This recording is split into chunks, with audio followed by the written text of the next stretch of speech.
Sending your child to college can be extremely stressful, especially when they need accommodations. We've prepared a checklist that helps families prepare essential paperwork and supports needed for safe and successful transitions to college, which are going to include forms such as the HIPAA and the FERPA. There are 5 top things that families need to do when their child is going to college, especially around accommodations and around safety. Hi, I'm Julie Cadman. I am the co-founder and CEO of Healing Complex Kids, and I'm really excited to be talking with you about accommodations that will help your college-bound student. Let's begin with number 1. Get the legal paperwork in place. Now, once your child turns 18, parents lose their legal access to medical and educational records, even in emergencies.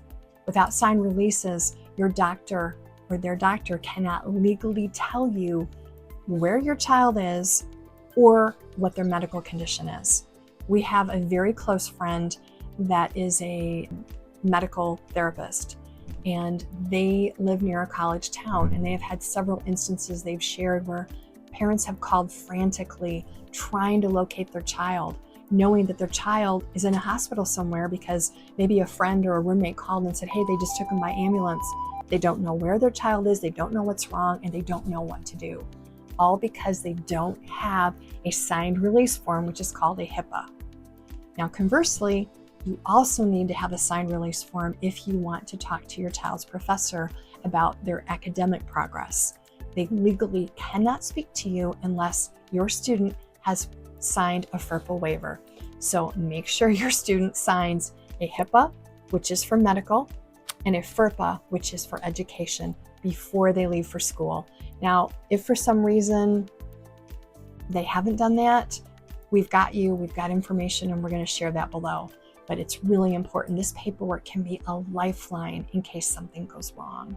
Now, item number 2, let's talk about registering early for disability services. You don't want to wait until classes start for your college student to go to the disability services and to try to register for accommodations. And the reason why is sometimes it takes a little bit of time to gather the proof that they have a disability.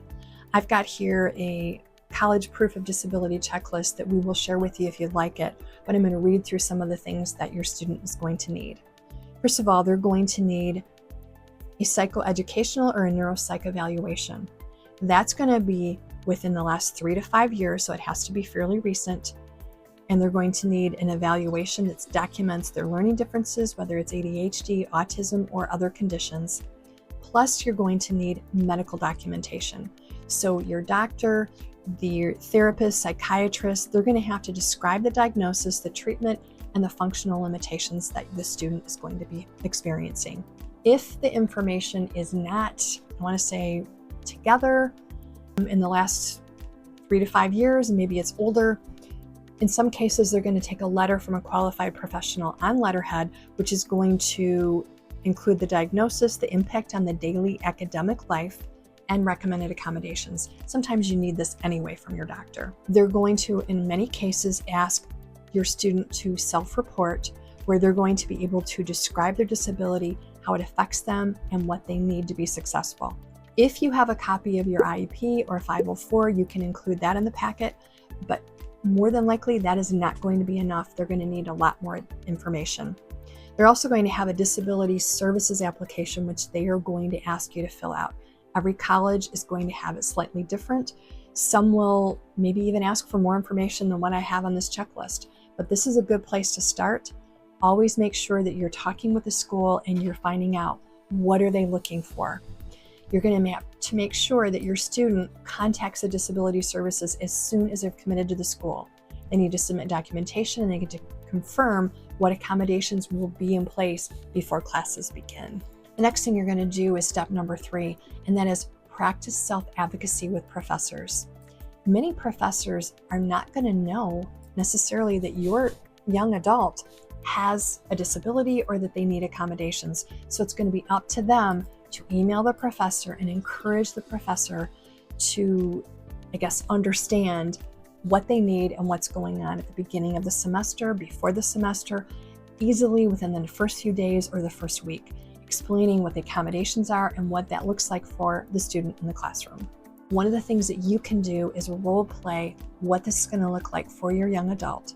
They need to become comfortable with advocating for themselves, and hopefully they are comfortable, but even if they're not and they have some anxiety, this is your opportunity to continue to help them to self-advocate and to be ready to explain what they need specifically to be successful. Number 4 is build a local safety support network. Being far from home can feel overwhelming, and if something bad happens or something scary, you need to help your child in advance identify a primary care physician, a therapist if they need to, and other resources on campus that can help them. Make sure that they know who they can go to if they're struggling, and make sure that you are in contact with them. And the thing is, when you have someone with special needs, they're going to have different needs, different desires in terms of connection, in terms of contact.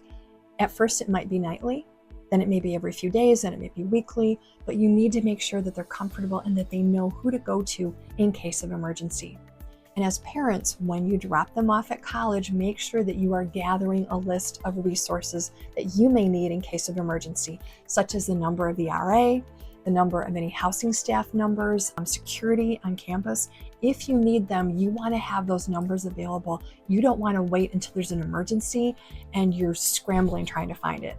That is kind of the worst case scenario. So get all that information as soon as you can.